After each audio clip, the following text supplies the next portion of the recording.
Hi everybody, welcome to Christian Homestead. My name is Jared. If you haven't already, please make sure to subscribe. How did I miss this? This is the Ark of the Covenant. This is a replica that's intended for use in the third temple. And here it is at its unveiling. Okay. I first found out about this from Jason Yates. He's a viewer of mine. He's actually starting a new channel. It's not up yet, but as soon as it is, I'll let you know. And I'll leave a link in a future video. But he tagged me in this Facebook post where you see a Levite with a silver temple trumpet and this replica of the Ark of the Covenant that's intended for use in the third temple under the Arch of Titus. And you have this kind of, I guess what you would call activism going on. I would view it as a sign. In fact, I have a spreadsheet called Signs, Jewish Specific, because there have been a lot of things going on in the Jewish world as far as activism goes since President Nelson became president of the church. And even before then, but it's really, really picked up since that time. I've actually added a new column. This is currently column H for activism. I don't know what else to call it, but these are events where Jewish people are becoming excited about, for example, the third temple. They're excited about Mashiach, the Messiah, things like that, where they're doing something because of excitement, because of anticipation of what lies ahead. And you can see there's a lot of blue. There's been a lot of activism going on. And in this video, we're going to look at 4 new items that I've added to this spreadsheet. It's pretty wild. And then we're also going to look at this as well. This is my Judaism temple preparation spreadsheet. So we're going to talk about the Ark of the Covenant toward the end of the video. Well, there's just like a few quick things to talk about. And then the main portion of the video is going to be about this replica that I had no idea about. And this is the real deal as far as they are concerned. Again, before I jump into this, everything I'm about to share should not be taken to mean that all Jews accept what they're doing. There's some that would classify these people as activists. Okay. They don't represent the entirety of Judaism. But you might remember my recent interview with Adam Eliyahu Berkowitz with Israel 365 News, where he said that a lot of these things, if you went back, 5, 10, 15 years and beyond that, were viewed as like fringe, as just extremism and things like that. But now it's becoming more mainstream. So we can say that about what we're about to cover. Okay. So after Jason tagged me in that Facebook post, I came across just a bunch of other posts where things are happening. So let me show you what I'm talking about. We'll start with this. This is the Temple Institute. This is an organization, as most of you know, that have recreated all the vessels and instruments and clothing that would be needed for the third temple. And they also do reenactments, and they have Jewish priests or Kohanim that they're training to do their work in the temple. And they're an activist group. Okay, so at the time that I'm recording this was just 20 hours ago, Signs of the Temple Times. Okay, so this is why I'm putting it on my spreadsheet called Signs Jewish Specific. They view this as a sign.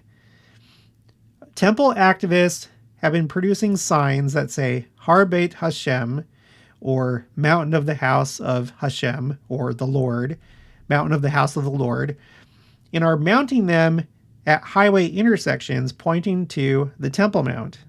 One more step forward in raising consciousness and building the Holy Temple. And I must say, these really stand out because they're this brown color. Now, I have not yet been to Israel. I think it's going to happen at some point, the way that things are going. Right now, I'm just in the New Jerusalem, but at some point, I think I'm going to make it to the Old Jerusalem. But when you look at these other signs, like they're white, here's some here that, I don't know, here's a brown one. I don't know. I don't know what the different colors of the signs mean, but I'll just say that these new signs right here for the temple, they really stand out. Now, I don't have a way of verifying if these are going to stay up or if like the police or somebody are going to take them down, but they have gone so far as to make these faux signs for traffic pointing to the temple. I think only people that are very serious about it would do something like that. Okay, here's a bunch of them just brand new before being mounted, and yeah, they're getting excited about it. I don't think that you can argue that. Here's another post from the Temple Institute. This is from yesterday. Again, this like basically the same day as this post. Praying policemen on the Temple Mount. What a beautiful sight to see a Jewish policeman and a Jewish policewoman praying on the Temple Mount. Not so long ago, they were instructed to arrest Jewish worshippers on the Temple Mount. Now they are praying together. May we rebuild the Holy Temple soon. I'll just take their word for it that that's what these two are doing. I mean, maybe she's just touching her face. She's probably praying. I don't doubt what they're saying here. That's another thing that we've seen a lot of. I'm not going to locate them here on the spreadsheet. They're under these blue activism, like they're on the same row as these blue activism cells. But we've seen a lot more things taking place on the Temple Mount. Like these activists are, oops, that's zoomed in too much. These activists are getting more and more daring. And so essentially what that's looked like is there's more and more people ascending the Temple Mount. A lot more Jews that are visiting the Temple Mount. For one, they're breaking records.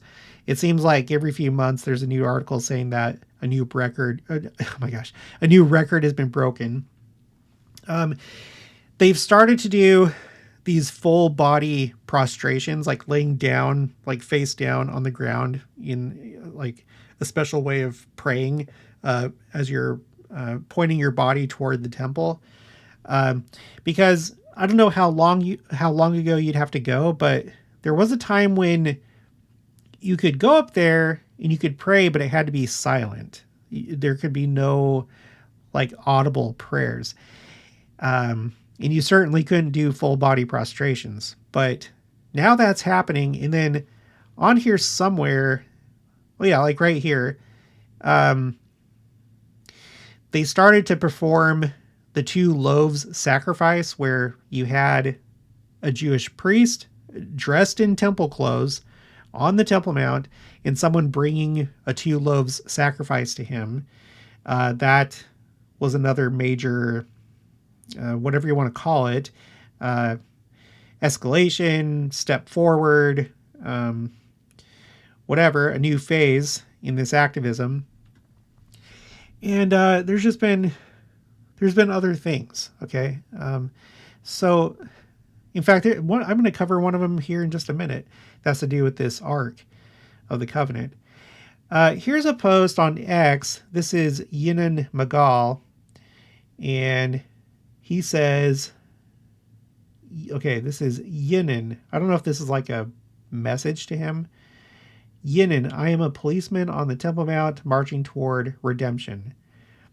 Redemption, when it's like said in this context, it's usually in reference to Gula, or like the final redemption, the time when Messiah comes and the Jews are elevated to the position that they're supposed to be in the world according to Judaism, and the time of the millennium, the 1,000-year period, right? And so there's this video. I don't know if this is being taken by a policeman, but it seems to go along with this one here from the Temple Institute. I mean, these are posted just like within a day of each other. And here you have, I'm sure, an era, but I don't know if this is a member of the Waqf, the organization that administers the Temple Mount. But you can see in the video that he's not happy because like earlier on, it shows a group of Jews that are touring the Temple Mount and they're like singing, right?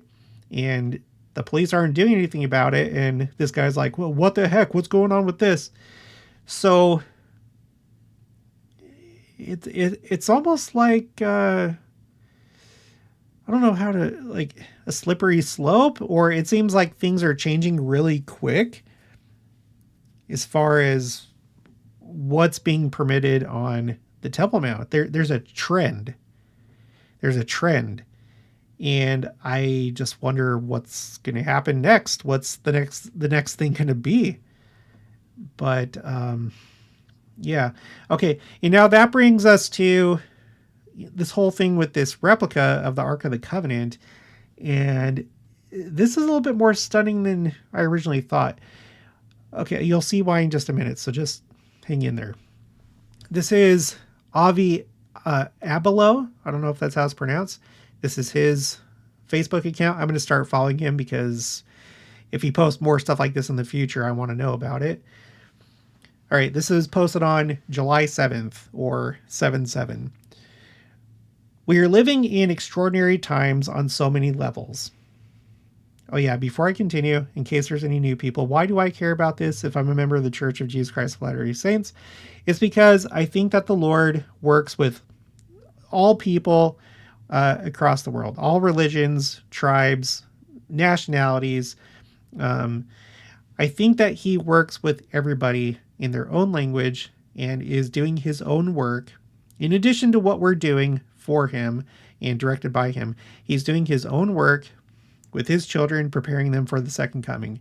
And with the Jews in particular, we know that they have a rendezvous with destiny when Christ comes to the Mount of Olives. And so even though they're preparing for the third temple in the way that Jews would envision a temple, and even though they're expecting Messiah for the first time, I feel like all these things, all this excitement is actually preparing them for the second coming. That's why I'm interested in it, okay? So in that context, think about what he's saying right here. We're living in extraordinary times on so many levels. In an extraordinary act of symbolic resistance, a small group of Jews gathered beneath the Arch of Titus in Rome on June 11th, 2025, exactly 1,955 years after the Roman general Vespasian, encircled Jerusalem to carry out a historic, religiously grounded nullification ceremony, quote unquote. Their aim? Nothing short of reversing the spiritual and legal implications of one of the most catastrophic episodes in Jewish history, the Roman conquest of Judea, the destruction of the Second Temple, and the exile of the Jewish people. What unfolded that day may sound like the script of a historical drama, but it was real. Deliberate. Participants chiseled the divine image of Vespasian from a rare silver coin, defacing the symbol of the emperor's divinity using tools forged from the armor of a Merkava tank destroyed in Gaza. Now, I'll say right now, I don't condone that. Destroying artifacts, defacing artifacts. From everything that I've seen when it comes to the Jews in the way that they view history, and understandably so, there's a lot of resentment toward Rome, and there's still a lot of bitterness there. But yeah, I would not condone this. But okay, so they took a rare silver coin with his image on it, and took a piece of armor from a Merkava tank, which is a specifically Israeli tank, and then defaced it. Okay, and then he says, a Levite blew a silver trumpet under the arch next to a rebuilt Ark of the Covenant to one day be used in the rebuilt Third Jewish Temple in Jerusalem, echoing the rituals of ancient Israelite war. Yeah, I've done a video about that before. There were some of these silver trumpets that were blown over the Temple Mount by activists, and it was the first time that had happened, like blowing silver trumpets in connection with war, in 2,000 years. Okay, so they recited Kaddish, invoked halakhic sources on the destruction of idolatry, and embedded their actions in both Roman and Jewish legal frameworks. Why such a dramatic gesture now? Because this isn't about nostalgia or revenge. It's about reclaiming narrative and sovereignty. It's about Jewish agency. The Arch of Titus was erected in 81 CE to commemorate the Roman victory over Judea and the plundering of the Second Temple. It still stands today as an open wound carved in stone, depicting Roman soldiers triumphantly bearing the temple's menorah and sacred vessels. For centuries, many Jews avoided walking under it, viewing it as a monument to humiliation and divine abandonment. But in recent years, attitudes have shifted. The return of Jews to sovereignty in Israel, the flourishing of Torah study in Jerusalem, and a confident new generation of religious and national thinkers are all challenging the exilic mindset. The recent ceremony in Rome wasn't about mourning, it was about reversing a cosmic decree. Yeah, this is a pretty intense image, especially if you're Jewish, I think. I don't know if there's been other things like this, but let me tell you that this replica was not cheap. They, as we're about to read, well, no, we're not going to read that part, but in the article that we're going to read from, it talks about the fact that it took a lot of time and effort and money to recreate this. This is not just like oh, isn't this cool? This is what it would look like. No, it's not that. Now, up until this point, I thought that there already was one, and maybe there is. This is the Temple Institute website where, as you can see here, if I go to some of these other pictures, these are all the vessels and instruments and clothing that I was telling you about that they recreated for the temple, including here's the breastplate for the high priest, and there was a lot of painstaking effort and study and research that was put into all this. So in their gallery, they have what looks like a replica of the Ark of the Covenant. So I assumed that this was going to be it. I don't know if there was any coordination between the Temple Institute and the group that produced this Ark of the Covenant. I have no idea. I wouldn't be surprised, but in the articles that I've read, there doesn't seem to be a connection between the two groups. But, and actually when you look at it, so you have this Ark of the Covenant where the cherubim or the cherubim on top, they're facing each other, and then the handles run like perpendicular to them, the way that they're oriented. Whereas with this newer one, it's more like what you see in Indiana Jones, Raiders of the Lost Ark, and other depictions where the handles run like parallel to the cherubim. So, you know, there's that saying, you have 2 Jews or 3 Jews and 16 opinions. Maybe it's something like that. But anyway, and then there's this other post, also from Avi Abelo, and he says, I still get chills thinking about it. Hard to believe how blessed I am to be part of this. Standing in New York City back in mid-2024, watching the unveiling of a rebuilt Ark of the Covenant, crafted with breathtaking detail for the Third Temple, I was overcome by something indescribable. It wasn't just awe, it was destiny. I knew I was witnessing one of the most powerful and symbolic moments of our generation.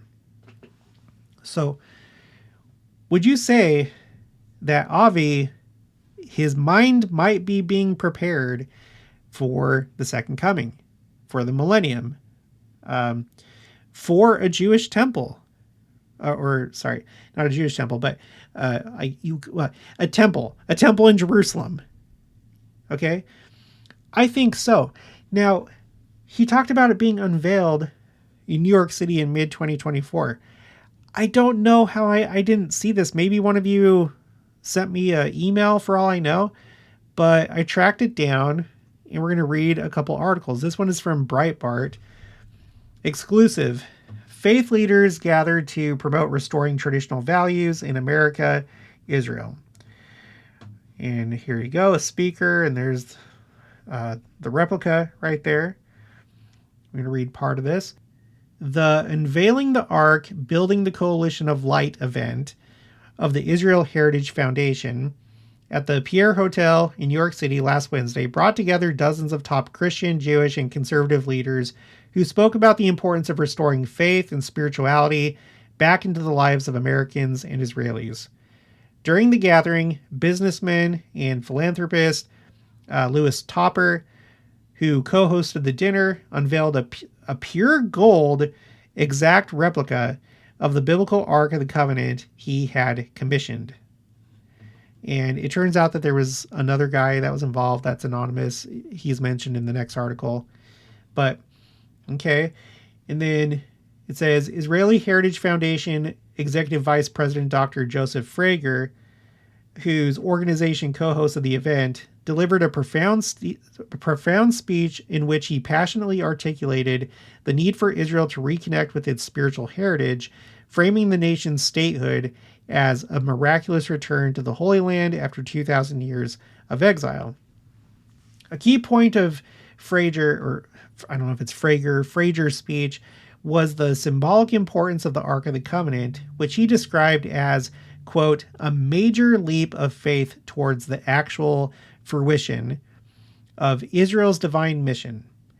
He explained that the Ark is more than a historical artifact. It represents Israel's purpose to bring global recognition of God's glory. So it seems to me, between these couple articles, that this group, I think they're really serious about it. They really believe that this is going to be used in the third temple and that this is very, very significant. And I don't know, for all I know, maybe it is. It would be interesting if, when the temple, built under proper authority by our church, by the priesthood, whenever that temple is built, wouldn't it be really neat if they actually had this in the temple somewhere? I mean, could you imagine that? Incorporating Jewish things into temples in Jerusalem like this. I think that's within the realm of possibility. Okay, let's go to this other article. This is Jewish News Syndicate, or JNS. With eyes on winning war, building third Jewish temple, Ark replica shown in Jerusalem. Okay, so this last article was in New York City. Now they've brought it to Jerusalem and other places too. Take a look at this. A replica of the Ark of the Covenant, painstakingly constructed, its creators say, to the Torah specifications of the sacred vessel that was the first temple's central fixture, was displayed in Jerusalem on Sunday evening during the intermediate days of the Sukkot holiday, which is the Feast of Tabernacles. Oh, and this article is from October 21st of last year. Several members of the Knesset, several members of the Knesset, that's Israel's Congress, essentially, their legislative branch.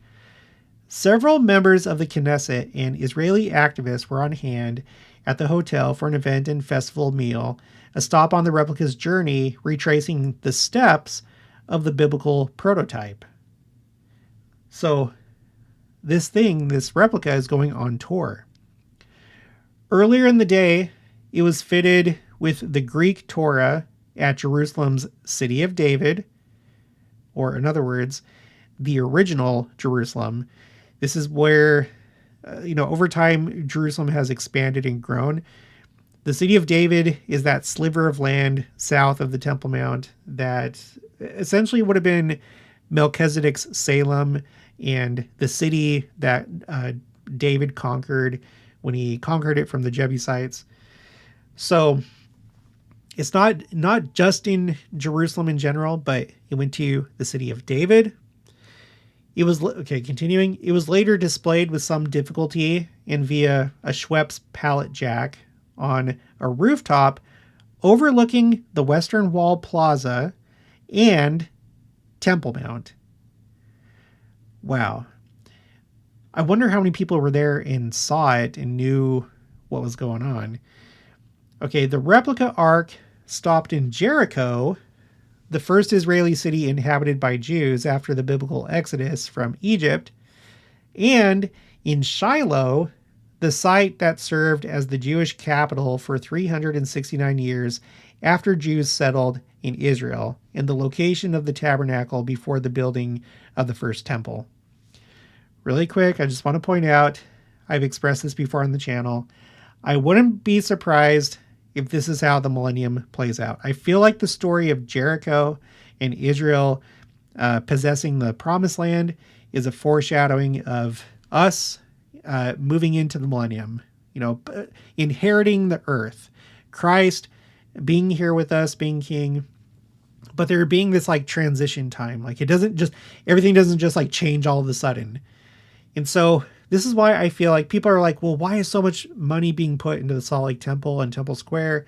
Doesn't it all have to be transferred to Jackson County before the millennium? And I don't think so, because I feel like this is a type and a shadow.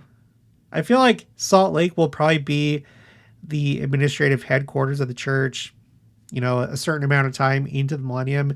And in a natural way, things will transition to here, to the New Jerusalem.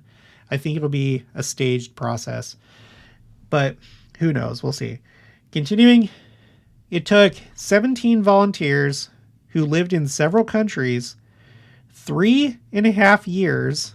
I should probably highlight that. I'm not saying that this is prophecy, but we know that the number 3.5 shows up a number of times throughout Scripture. So maybe this is like some kind of divine signature on this project. 3.5 years to build the replica ark, which is made out of donated gold and some 3 tons of Egyptian acacia, according to Jake, the project's chief architect, who prefers to remain anonymous, and Louis Topper, its financier. He was the one that showed up in the last video or last article. Okay, so here's another picture of it. Let's see.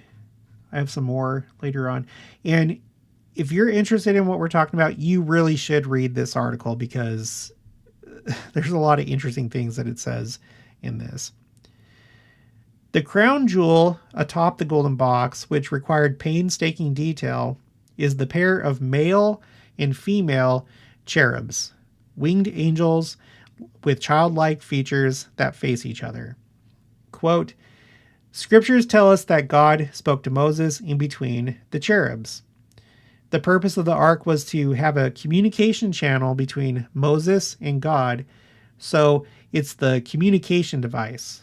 It certainly wasn't an electronic communication device," said Jake, the anonymous person that coordinated all this.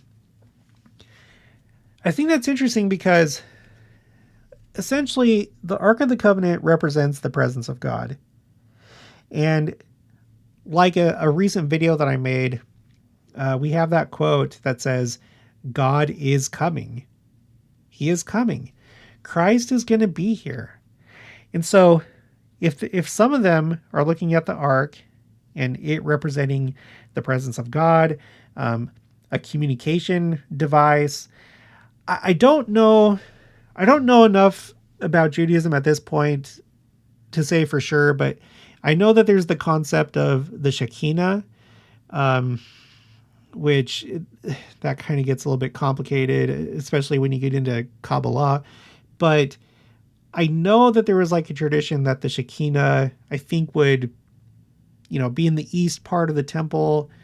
I don't know if it was like at the beginning of the day, but I think also that they viewed the Shekinah as being there with the ark, I believe. But anyway, it's like a type of presence of God, without getting too much into it. But the point is, this could be helping them prepare for the second coming and the presence of God. Okay, later on, Ohad Tal, another Knesset member, discussed the symbolism of the replica ark's delivery in wartime. Quote, "How can we know if we are actually winning this war or not? The first stage is first of all to understand what we are fighting about." The article goes on to talk about the current war and how it was launched by Hamas, and it was called Al-Aqsa Flood, or Al-Aqsa Storm, alternatively. So he's making the point that the war, there's certainly a major element that has to do with the Temple Mount. And that's something that both Hamas and Hezbollah have said. They, in fact, referenced the red heifers that were shipped to Israel. They were really unhappy about that. And the Temple Mount has been one of the stickiest points in trying to figure out this conflict between Israel and the Palestinians. So yeah, continuing, Jake told attendees that the replica ark might be providing some symbolic military assistance already. Quote, "We brought it to Israel to get it reattached to all the places it was before. We actually visited Shiloh," he said. Jake hopes the replica ark can be used more formally. Oh my gosh. Jake hopes the replica ark can be used more formally in the current war. That's interesting. Quote, "We would like to bring it to a number of military groups," he told attendees. Continuing, he says, "The original idea was to actually bring it physically into Gaza, but we are running into some administrative challenges." Now, we're not done with this Facebook post. There are pictures here, and you're going to see. They kind of made good on this. You'll see in just a second.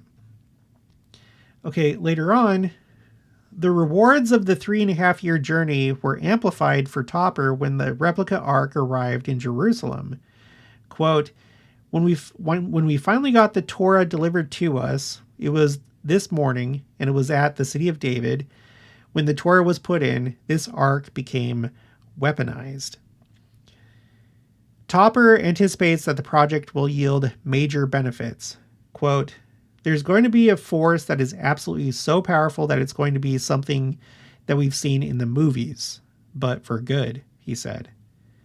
Okay, this next part, this comes from Lieutenant Colonel, I guess this means in the reserves, Lieutenant Colonel Mordecai Kedar, a research fellow at the Begin Sadat Center of Strategic Studies at Bar Ilan University.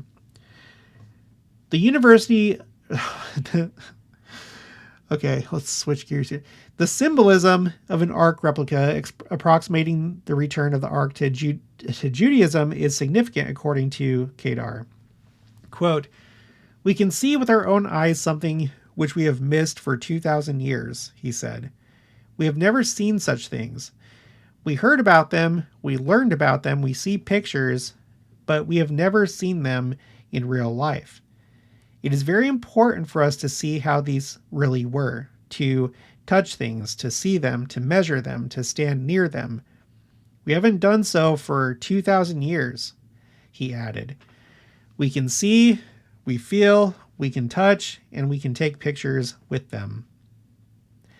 Now, really quick, I like this sentiment and the spirit of this because this is how I feel about church sites. You know that I have my new channel called Explore Church Sites. I'm starting to do commentary on my new videos. I hope that you'll watch it, especially if you're not going to be able to come to, winter quarters, Missouri, Illinois for Nauvoo and Carthage. Please watch Explore Church Sites. We have the benefit of having these places and having artifacts. In the case of like Far West, we still have those 4 cornerstones that are encased in glass. But please, if you can, please go to church sites because it has a powerful effect on you. Okay, later on, it wasn't clear if the replica ark would remain in Jerusalem long term or return to the United States, where it was mainly constructed to tour and inspire individuals. Really quick, it's interesting that it was mainly constructed in the United States. In our church, the Americas are very important. In the rest of, Christianity and the other Abrahamic faiths, Judaism, Islam, there's not really any special place for the United States in terms of like the Bible or the Quran or the Old Testament, right? But in our church, the Americas are highly significant because this is the location of the Garden of Eden. This is the location of Adam and Amen. These 2 continents were given to Joseph as an inheritance. It's a promised land. And so let's think about that little thought experiment again.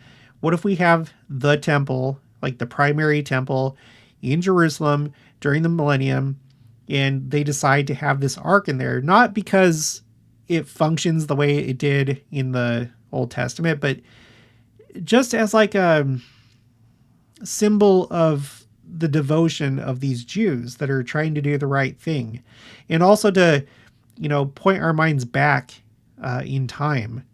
Think about the Jews. Think about the Jews in the millennium that have accepted Christ. They go to the temple, and then you have this amazing replica of the ark, and it's in one of the temples that you can go and see, and you can reconnect with the Old Testament, but also live, now in the future that has been envisioned for so long. I feel like having that American piece in it, that it was mainly constructed in the United States, the location of the New Jerusalem, I just feel like that would all go really well together as you're like looking at this replica. Okay, continuing. Now, I'm surprised by this. The replica has already visited Mar-a-Lago, the Palm Beach, Florida home of former President Donald Trump. So this was before elections. So the Republican presidential nominee. So this is not just like some little thing. At the very least, Donald Trump has had interest in it. It's going to some pretty high profile places. And like Adam Eliyahu Berkowitz said, these things are becoming more mainstream. Completion of the project and the replica's delivery to Jerusalem has special significance to Jake. Quote, what the ark represents is the fact that the covenant is still valid. It was never abrogated, and the covenant is still strong. He told attendees, God's commitment to his people is as strong as it was 3,500 years ago when the ark was built. And that's true. They are still a covenant people, a children of promise. They're God's covenant people. They're not currently on the covenant path. They do need to go through all the ordinances of the gospel, get baptized, receive the gift of the Holy Ghost, take the sacrament, go to the temple, receive those ordinances. But that's true. And it's going to be really interesting to see what things are like for them when Christ comes and they accept him and they start learning about the restoration and just all these things.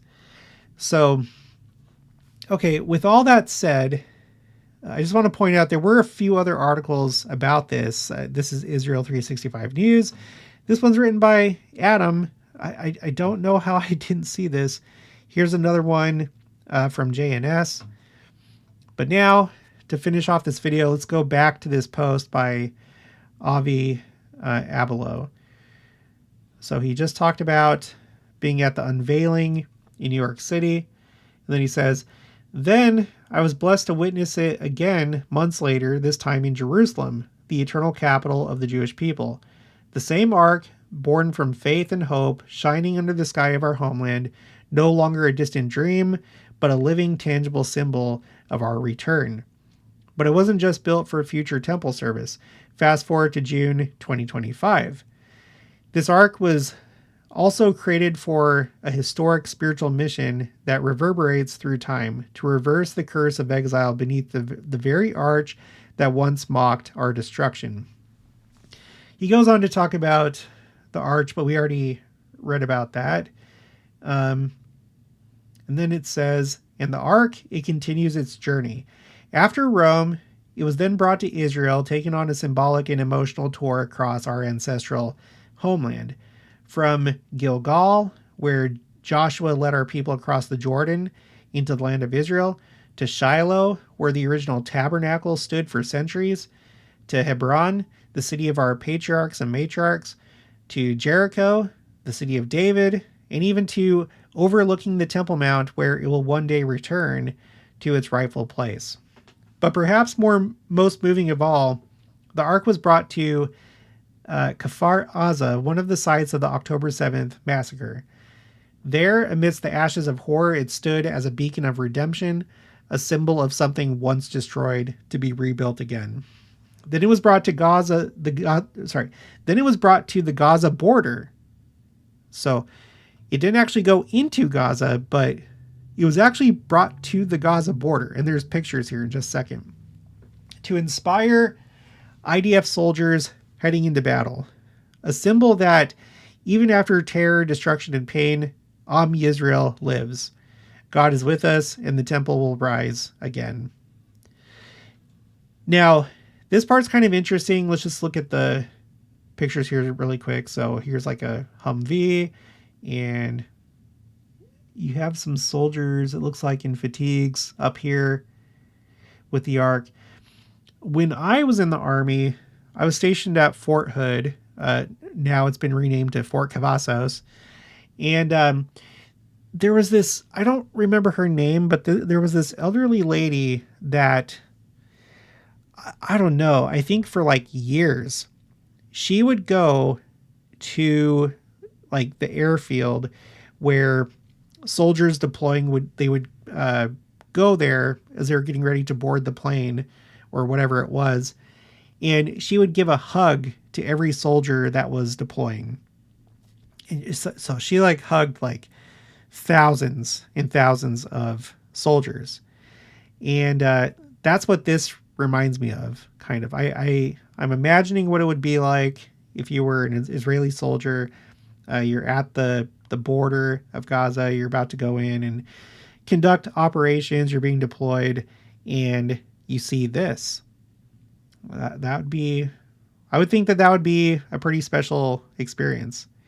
And one thing that's happened as a result of the war is a lot of people in the military have become religious in wanting to reconnect with their roots. Like you have secular Jews that have started to take an interest in their heritage, and they've started to wear tzitzit, which is, it's talked about in the Old Testament, but it's almost like a type of garment. It's not the exact same, but in a lot of ways it kind of is the same. I've heard it called by Rabbi Gerfine Jewish body armor.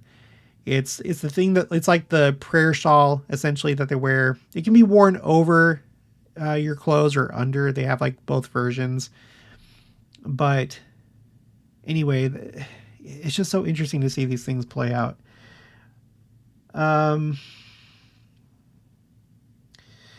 Let's see. I'm not going to read the rest of this. I don't want this to go too long, but he just goes on to emphasize that this really is the real deal, and it represents the Jews rising again in their homeland, and that incredible things are happening. And they certainly are.